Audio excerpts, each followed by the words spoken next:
السلام علیکم ورحمۃ اللہ تعالی وبرکاتہ۔ جامع رضویہ منظر اسلام کے آن لائن سبق میں آپ کا خیر مقدم ہے۔ آئیے کھولتے ہیں اپنی کتاب شرح عقائد، صفحہ نمبر 29۔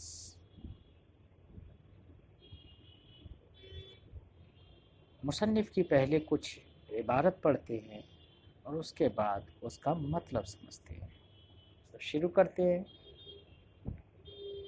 بسم اللہ الرحمن الرحیم۔ وتحقیق ذلك أن الشيء قد يكون له اعتبارات مختلفة يكون الحكم عليه بشيء مفيدا بالنظر إلى بعض تلك الاعتبارات دون البعض، كالإنسان إذا أخذ من حيث أنه جسم ما كان الحكم عليه بالحيوانية مفيدا، وإذا أخذ من حيث أنه حيوان ناطق كان ذلك لغوا۔ پیارے بچوں، ہم شروع کرتے ہیں اپنی کتاب کی تفسیر۔ آپ نے اس سے پہلے کے سبق میں یہ پڑھا تھا کہ حقائق الاشیاء ثابتۃ پر ایک اعتراض ہوا تھا، جس کو مصنف نے فَإِن قِيلَ فَالْحُكْمُ بِثُبُوتِ حقائق الاشیاء سے پیش کیا تھا۔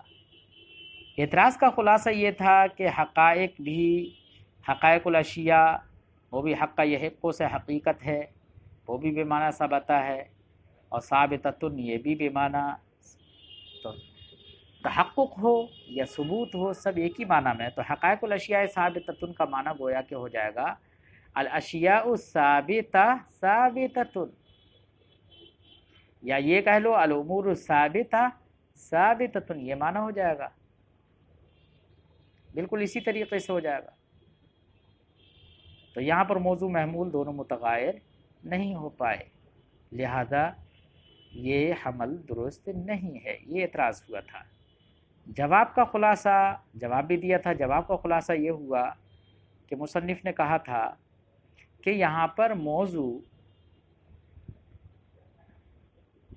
جو ہے وہ عین محمول نہیں ہے، نہ محمول عین موضوع ہے، دونوں میں تغایر اعتباری ہے، کیونکہ موضوع سے مراد اگرچہ وہاں پر حقیقت و ثابتہ ہے، لیکن موضوع سے مراد وہ ہے کہ جن کا ہم اعتقاد کرتے ہیں، جن حقائق اشیاء کا ہم اعتقاد کرتے ہیں، جن کو ہم طرح اپنے اعتقاد کے مطابق کسی کا نام یہ رکھتے ہیں، کسی کا نام یہ رکھتے ہیں، کسی کا نام انسان، کسی کا نام فرس وغیرہ وغیرہ۔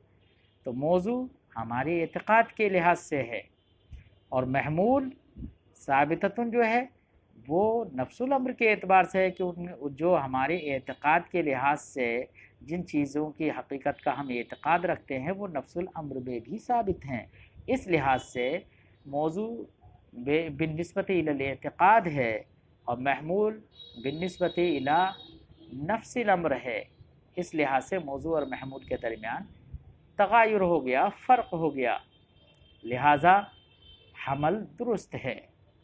یہ جواب کا خلاصہ تھا۔ اس کے بعد پھر تھوڑی سی اور وضاحت شارح نے کی تھی۔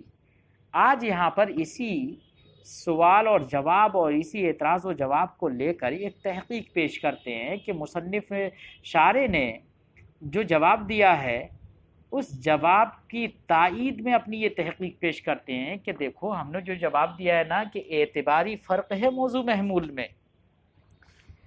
تو یہ جواب بالکل درست ہے۔ کیوں؟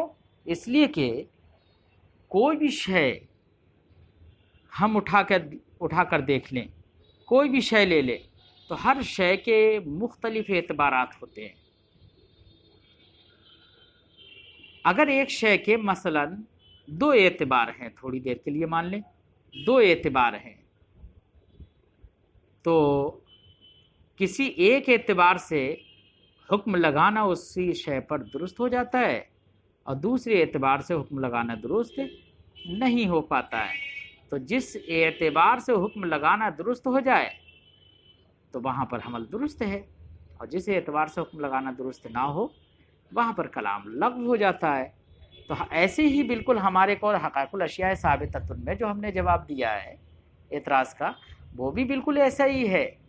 مثال کے طور پر اعتبارات کی والی بات سمجھے مثال سے، جیسے کہ اگر ہم کہیں الانسان حیوان ناطق، انسان پر ہم نے حمل کائے کا کیا، حیوان ناطق کا۔ پیارے بچوں، انسان بھی تو ایک جسم ہے نا، تو اب انسان جو موضوع ہے یہاں پر، اس کے مختلف دو، تھوڑی دیر کے لیے مان لیتے ہیں کہ دو اعتبار ہیں۔ ایک تو انسان اس اعتبار سے ہم لیں اسے کہ وہ جسم ما ہے، جسم ما عموم کے طور پر لیں، کوئی ایک جسم ہے۔ اب جب عموم ہو گیا اس میں، تو اب اس پر حمل حیوان ناطق کا کرنا، ظاہر بات ہے حیوان ناطق اس سے خاص ہے، اب اس پر حمل کرنا، تو دونوں میں فرق ہو گیا نہیں ہو گیا؟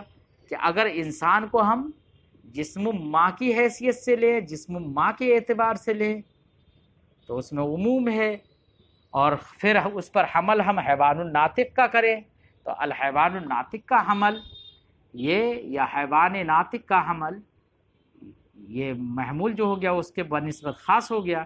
تو اب اس اعتبار سے دیکھیے حکم لگانا درست ہو گیا، یہ کہنا درست ہے الانسان حیوان ناطق، یہ کہنا درست ہے۔ وہیں پر پیارے بچوں یہ بھی تو ہے کہ انسان کے اندر یہ بھی تو اعتبار ہے کہ انسان کو ہم حیوان ناطق کے طور پر ہی لیں۔ کس طور پر لیں؟ انسان کو حیوانیت کے طور پر لیں، یعنی حیوان ناطق کی حیثیت سے ہم اس کو لے لیں، کیونکہ انسان نام کس کا ہے؟ حیوان ناطق کا، تو اسی حیوان ناطق ہی کی حیثیت سے ہم انسان کو لیں، اور موضوع کو حیوان ناطق ہونے کی حیثیت سے ہی انسان کو ہم موضوع بنائیں۔ تو اب ایسی صورت میں پھر انسان کو حیوان ناطق کی حیثیت سے لے لیا، تو گویا کہ اب انسان کے ان تھوڑی دیر کے لیے انسان کی جگہ پر آپ حیوان الناطق کو کہو، اور آپ موضوع بنا دو حیوان الناطق کو، اور آپ کہو الحیوان الناطق، حیوان الناطق، حیوان ناطق حیوان ناطق ہے، تو اب درست نہیں ہو پائے گا حمل۔ اب ایسی صورت میں کلام لغو سمجھا جائے گا، بالکل جیسے کہ انسان کے اندر ہم نے دو اعتبار دیکھے نا، کہ انسان کو ہم جسم ماں کے اعتبار سے لیں تو حیوان ناطق کا حمل درست ہے، اور اسی انسان کو ہم حیوان ناطق کے اعتبار سے لے لیں تو پھر بعد میں حیوان ناطق کا اس پر حمل کرنا درست نہیں رہ رہا ہے۔ بالکل اسی طریقے سے حقائق الاشیاء ثابتہ میں اگر ہم اس کو الامور الثابتہ، یعنی اعتقاد کے اعتبار سے نہیں بلکہ ثبوت فی نفس الامر کے اعتبار سے ہی موضوع کو لے لیں، تو تب ایسی صورت میں ثابتۃ کا حمل درست نہیں رہے گا۔ اور اگر موضوع کو، حقائق الاشیاء کو اگر ہم نے ثبوت فی اعتقادنا کی حیثیت سے لیں، اور محمول جو ہے ثابتۃ وہ ثبوت فی نفس الامر کے اعتبار سے لے، تو اب ایسی صورت میں حمل کرنا درست ہو جائے گا۔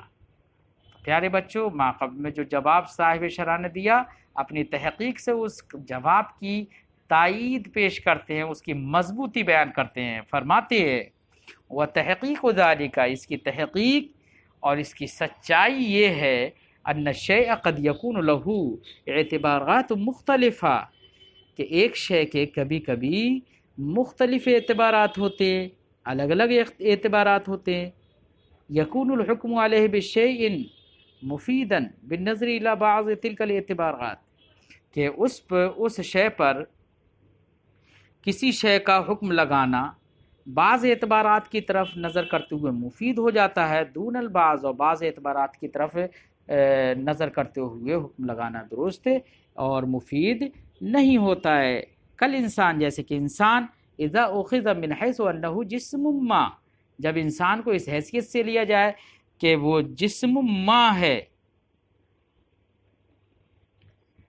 تو یعنی کوئی بھی سامع کو آپ اس طور سے بتائیں، کوئی بھی سامع انسان کو جسم کی حیثیت سے جانتا ہو، تو پھر آپ حیوان ناطق کا اس پر حمل کر دیں گے،